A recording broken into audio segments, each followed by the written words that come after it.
Hey, what's up, guys? Welcome back to Passive Money. I'm Alex. That's Kirby.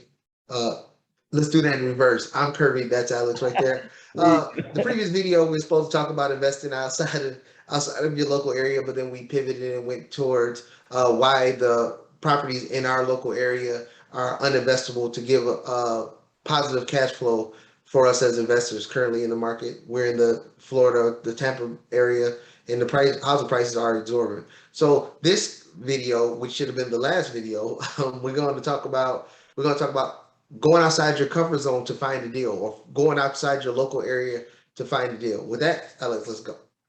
Okay, yeah. So, just like we were talking about in the previous video, we were both looking at properties out of our home state. And we both ended up looking in the same state. And I probably just piggybacked off of you, to be honest. I mean, it wasn't like I just, I just say that. But, looking around though, and I know you've been looking at other states too. But one interesting thing that we talked about, not on this channel, but just on a phone call, was comparing the minimum wages in these states. Like, so Florida, they've passed a law where by 2026, the state minimum wage will be 15 an hour. And, understanding most large corporations have already raised their minimum wage in Florida to that. There's other states, like you spoke with someone like Alabama, that their minimum wage is $7.25 an hour. So as I had also looked in Alabama, and there are very sticker price, I should say, cheap properties compared to Florida. But at the same time, you have to find an area that actually has industry there to yield rents that make sense, because some of these properties as well that I was noticing were like saying the low 100s, but the rents there were like $450 a month, or 500. I mean, very low rents. And that's one thing I'm starting to see as a new investor, is it's not just looking for any property at a low price. It's making sure that the area can actually bring the rent that makes sense for you as an investor as well.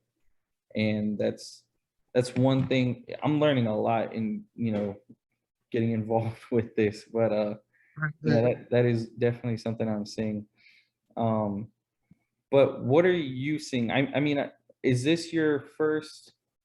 No, because you have properties in other states. So, I mean, what have you been seeing lately with investing in a different state? Investing in a different state is just like, besides the distance, Mhm. and the internet it used to be taboo. I mean, when I'm saying years, 20, 30, 40 years to invest out of the state. But with technology, it brought the state, I mean, it brought the world closer. Technology has brought the world closer. But what you have to do when you're investing out of state is the same thing you have to do in your neighborhood. If you don't have any jobs in your neighborhood that, or in your local area, that's paying $100,000 a year, you can't just buy a rental property for X amount of dollars and say, "Oh, I'm going to rent it for $3,000 a month." Who's going to afford it? And like you said, the properties you've seen in Alabama, and they're going for 100K, but you see the tenants are renting them out for like $400. I mean, they rent them out 400, Yeah. 150.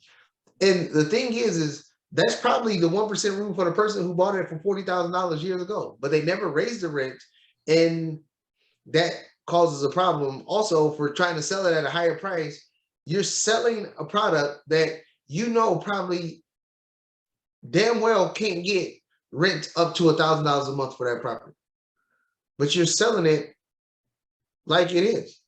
Right. I mean, I understand if you're selling it as an owner-occupied property, then maybe you can get more, but you have a tenant in there and you're selling it as an investment property, and it won't even cash flow. $100,000 on a 5% interest, your payments is still going to be $600-700 a month. This tenant's paying $450. So Right. you as an owner or the buyer of that house at 100K or 100 plus K, you're going to have to pay that gap just to say, yeah, I own a house. It's insane. And so, but with that, but going back to doing the homework is the same homework that you would do. Of course, you have things like Google Maps so you can check out the area. Sometimes you got to get in your car or get on a plane and actually walk the areas or drive through the areas or whatever, or reach out to local, if you know people in different states, have them walk through and do video calls with you, or talk to a real estate agent and have them walk the neighborhoods with you, and then do video walkthroughs and stuff like that. But you have to actually do the work. You got to know about the crime rates in the area. You don't live there, so you should know about the crime rates in the area. You should know about the schools in the area. You should know about the economic opportunities in the area also, the jobs that's in the area and things of that nature. Because you already have that distance, but you just got to do more homework and understand what the demographic is around. You know, is it a majority walking community? Is it more driving community? So you got to factor all those things in instead of just buying blindly, like, oh, they're going property there, they're going property there. You got to understand the economics of the environment you're in, just like you would know in your, your local setup where you want to feel comfortable because you can see the property. It's the same dynamics there. But I work, like you said, I have properties in other states and stuff like that, and that's the homework I do. And you're right, like you said on the last video, I look at about 100 properties a day easily, and I go through the numbers. I go through the numbers, go through the numbers, go through the numbers, and I keep working the situation until I find something that's close to a good deal, and then I try to work it and make it a great deal. Yeah, especially we had talked about the difference in management between managing a single family residence or a single family investment property and a multifamily. And it was interesting to me how you had said to me that even though it's in a different state, if it's a single family investment property, you can still manage it yourself from being out of state. And that, like, as a first time investor going into this, it's like I was like, well, how do I actually manage that? But you were like, just build relationships, and there's so many avenues you can take to actually just getting it done. And the headaches, I guess you said, involved with managing multifamily because you're trying to deal with all different tenants. It'd be better to hire property management. But single family, you're just communicating with one tenant, building relationships with them, and other laborers that can come in and do repairs if needed, or if you can just make the commute and take the drive up. But that was a very good point you had made to me earlier. And you can take it a step further. So I know the question to be, but what about finding a tenant when another tenant move out? You can hire a property management company just to screen tenants. That's all they do. They screen the tenant and then they send the tenant your way, and then you pay them to screen the tenant to make sure that you get a good tenant. Now they won't get the 10% a month. I mean, they 10% a month fee for managing the place. They'll just get a commission for finding you the tenant. You pay them to find the tenant, and then you do all the management, like you said, build a relationship with the local people. The tenant calls you, but of course, you don't want to do that with a million single families unless you have the time, and then you have a million people calling. But that's another way that you can do it, so you can save some money on the property management fee of that 10% that they're going to charge you. Especially starting out, saving every dollar you can is optimal. But you could actually pay a property management company to screen your tenants, to send the tenants that qualifies as good tenants to you to go in there, especially if you have that distance, because nobody ain't gonna know you from Adam when you have a property, and you can put a for rent sign up there, like, who is this? Who is this? And then you have hundreds of people calling you to ask about the property, do walkthroughs and all that other stuff. And then it's probably good to hire property management just with the sole purpose of bringing in tenants. And you can set up a contract with the local property manager or a real estate agent or something like that to do that all the time. And actually, the single family that I have that I just closed on, I have that deal with the real estate agent. If this tenant moves out, or if or when, I don't think they'll be there forever.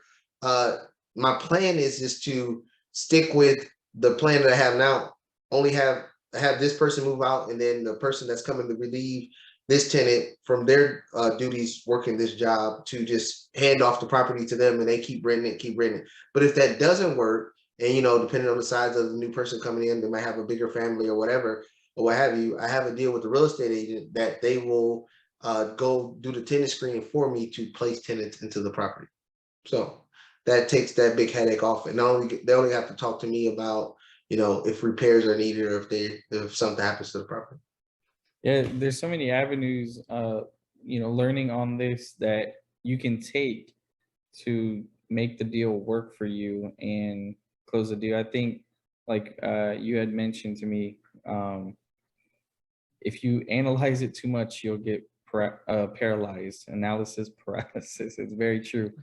It's just a matter of just getting the deal, getting the property, making sure it's cash flowing day one, and building relationships. That's the key to it, and that's the same thing you have to do if the property was next door to you. If it was next door to you, you still got to get the tenants. You still have to build relationships with contractors. If you're going to manage, you're still going to have to. I mean, unless you want to spend your time every time a tenant calls and be like, "Oh, fixing stuff." It might save you some money. But those are the things that you have to do. The analysis paralysis, we could do that on another video. So we'll talk about that another time. But yeah, but that's the work you have to do when you want to go outside your box. And it don't have to be another state. If it's 1, 2, 3 hours away, you still have to do the same homework. If it's still in the same state, but you still have to do the same homework to figure it out. Because I have properties that's literally 2 minutes away, or well, let's say 5 minutes away from my house, and I have properties still in the same state that's 3 hours south from my house. I got 2 more properties that's about 2 hours north, and I got another one that's 5 hours north in the same state as me. But it's still the same process of understanding the market and not going to sit there and run and buy properties and you don't know the area. I can't, like the one that's 5 hours north of me and it's still in the state of Florida. I can't just go up there and say, yeah, I want to rent this for $1,500 a month when there is no jobs that's going to support $1,500 a month. It'll just be an empty property. Right. So lean on the experts or professionals in the area to tell you the market. They'll give you what the market rates are, and then you adjust accordingly. And with knowing the market rates, you shouldn't be buying out of the realm of what those market rates are to where it won't cash flow. It won't be cash flow positive property as soon as you buy it day one. And that's how you do deals. How do you market? Exactly. If you guys like this topic, hit the subscribe button, like button, and stay tuned for the next video.